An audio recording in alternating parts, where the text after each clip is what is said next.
Assalamualaikum warahmatullahi wabarakatuh. Baik, di sini saya akan sedikit menjabarkan bagaimana self concept atau konsep diri.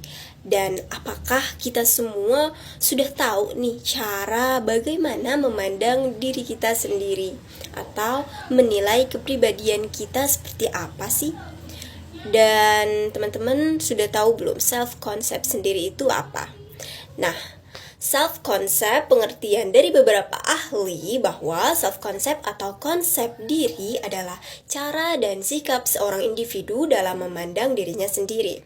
Pandangan atau perspektif diri meliputi aspek fisik maupun psikis, seperti mengenal karakteristik individu itu sendiri, tingkah laku atau perbuatannya, kemampuan dirinya, dan sebagainya. Nah, lantas apa saja sih yang termasuk ke dalam komponen dalam konsep diri atau self-concept ini? Komponen yang pertama ada yang namanya citra diri atau self-image.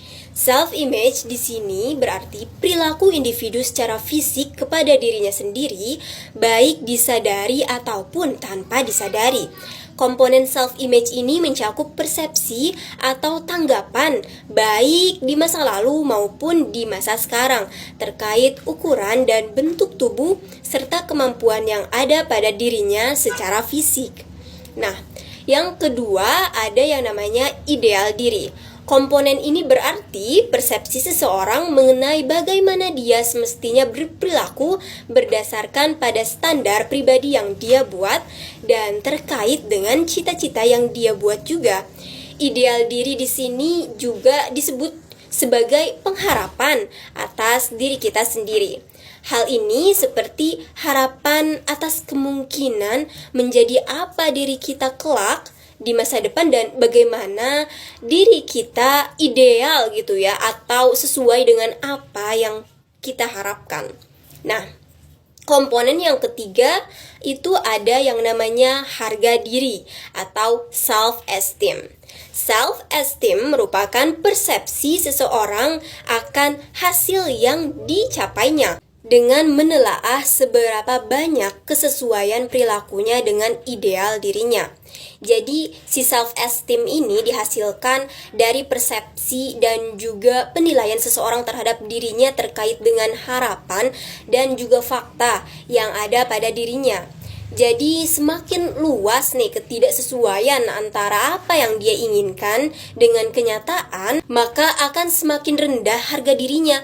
Nah, sebaliknya, semakin sempit atau semakin kecil ketidaksesuaian antara harapan dengan kenyataan, maka semakin tinggi harga dirinya. Komponen yang keempat ada yang namanya peran diri dan identitas diri.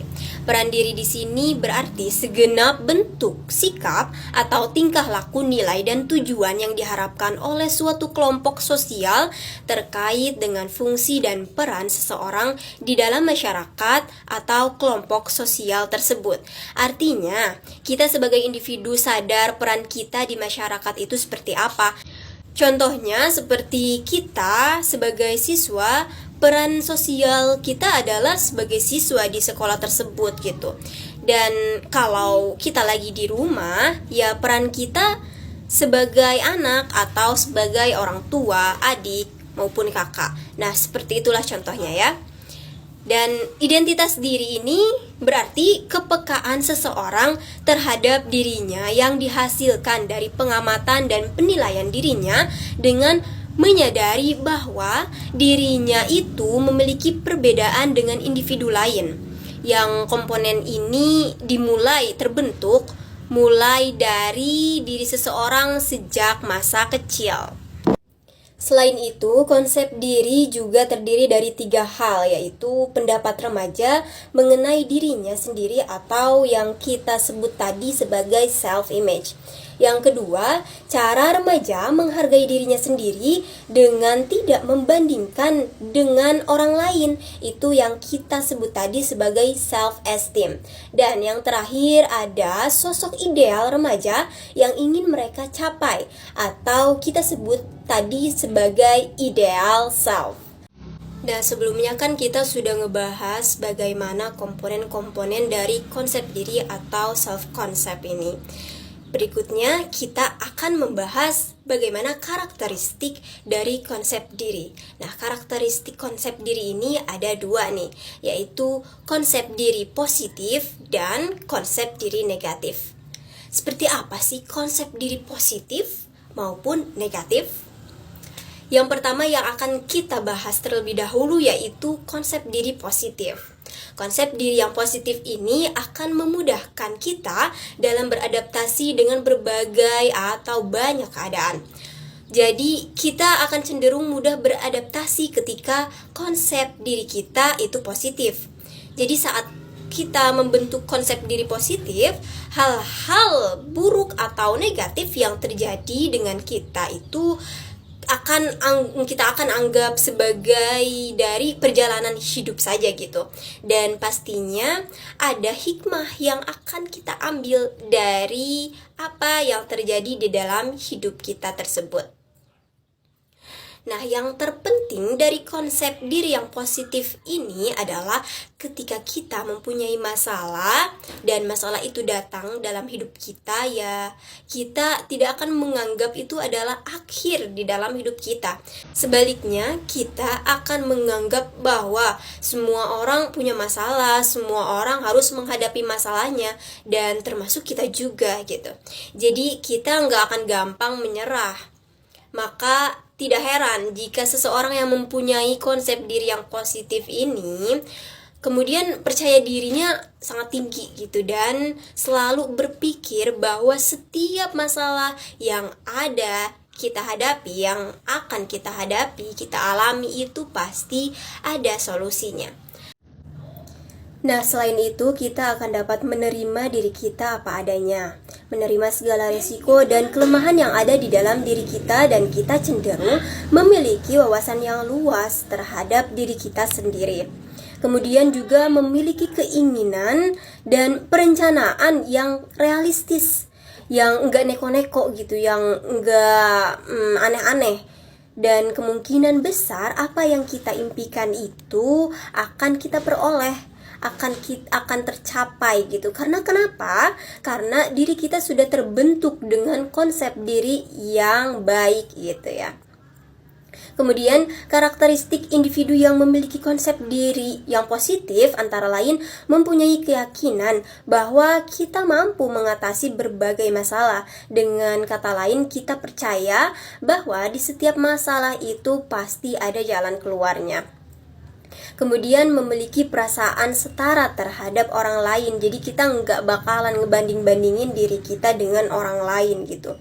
Dan kemudian kita akan memiliki perasaan yang nggak bakalan minder, nggak insecurean gitu orangnya, nggak akan membanding-bandingkan diri tadi ya dengan sama orang lain gitu. Lalu memiliki keinginan untuk selalu introspeksi diri dan kemampuan memperbaiki diri sendiri. Kemudian dapat menerima pujian dari individu lain tanpa rasa malu, dan tidak merasa terancam dan cemas apabila dikritik oleh orang lain. Nah, setelah tadi kita membahas konsep diri yang positif, kali ini kita akan membahas konsep diri yang negatif. Konsep diri yang negatif ini biasanya terjadi pada individu yang kurang memahami atau mengetahui dirinya sendiri gitu. Jadi tidak melihat dirinya secara utuh. Nah, contohnya kita hanya melihat kelemahan kita tanpa melihat kita punya kelebihan, atau bahkan sebaliknya gitu. Ada orang yang hanya melihat kelebihannya saja pada dirinya sendiri tanpa menyadari kekurangan apa yang kita punya. Hal tersebut menjadikan diri kita memiliki keinginan atau harapan yang gak realistis gitu, hingga kita akan mengalami kesulitan dalam mencapainya. Jadi cenderung ketika gagal, ya kita menyalahkan diri kita sendiri, bahkan kita bisa menyalahkan orang lain. Nah, individu yang punya konsep diri negatif cenderung lebih pesimis dan merasa sulit untuk melihat kesempatan dalam kesulitan tersebut. Adapun karakteristik dari individu yang memiliki konsep diri negatif adalah selalu merasa pesimis setiap kali menghadapi suatu kompetisi dengan individu lain. Ketika menghadapi suatu masalah, pokoknya bawaannya pesimis aja gitu. Ngerasa nggak yakin sama kemampuan yang dia punya. Nah, yang kedua, memiliki sifat yang sensitif atau peka apabila dikritik dari individu lain. Cenderung memiliki sifat yang selalu ingin mengkritik. Ini sangat kontradiktif gitu ya. Konsep diri yang negatif ini, dia senang mengkritik orang lain, tetapi ketika orang lain mengkritik di dirinya, dia itu sangat tidak suka gitu. Cenderung memiliki sifat yang selalu mengkritik, bahkan pada persoalan sekecil apapun. Nah, berikutnya, selalu merasa tidak disenangi oleh orang lain. Mungkin ini cenderung orang yang overthinking, negative thinking gitu ya. Terus tidak mampu menghargai dan mengakui kelebihan dari individu lain. Merasa kalau ada orang lain yang mempunyai kelebihan, dia iri hati, dengki gitu. Kemudian, supaya konsep diri negatif bisa menjadi positif, apa saja sih yang bisa kita lakukan nih? Nah, diantaranya itu, pertama, rajin melakukan aktivitas fisik. Jadi, untuk membuat konsep diri yang negatif pada diri kita menjadi positif, perbanyaklah atau rajinlah melakukan aktivitas fisik. Itu menjadikan badan kita bugar, pikiran kita segar, dan selalu positive thinking gitu bawaannya. Dan yang kedua, mencintai diri sendiri. Jadi seperti sebelumnya yang telah disampaikan, mencintai diri sendiri, tidak membandingkan diri kita sendiri dengan orang lain, karena setiap individu mempunyai kelebihannya masing-masing. Nah, yang ketiga, fokus pada kelebihan yang kita miliki gitu. Jadi jangan fokus terhadap apa kelemahan yang kita miliki, tapi tonjolkan apa kelebihan apa yang kita punya agar orang lain melihat value yang ada pada diri kita dan kita juga merasa optimis dalam menjalankan hidup ini. Nah, yang keempat, membantu orang lain. Setiap kali kita membantu orang lain, kita akan merasa bahagia di dalam diri kita sendiri. Jadi, konsep diri positif itu akan datang dengan dirinya sendiri kalau kita membantu dan mendorong diri kita untuk membahagiakan orang lain dengan cara membantu orang lain tersebut. Nah, manfaat dari konsep diri, apa sih manfaatnya? Nah, yang pertama, ketika kita memiliki konsep diri yang positif, kita akan bisa memaksimalkan potensi dari diri kita. Dan yang kedua, membantu untuk mudah mencapai tujuan hidup kita. Yang ketiga, menghindari yang namanya self-sabotaging behavior atau biasa disebut dengan pemikiran-pemikiran yang negatif, mensabotase diri kita terhadap tindakan yang menahan diri kita untuk meraih goals atau tujuan-tujuan dalam hidup kita. Yang terakhir, mampu mengukur seberapa jauh diri kita dalam menyelesaikan masalah. Nah, itulah yang mungkin dapat saya sampaikan kali ini. Kurang lebihnya saya mohon maaf dan terima kasih. Wassalamualaikum warahmatullahi wabarakatuh.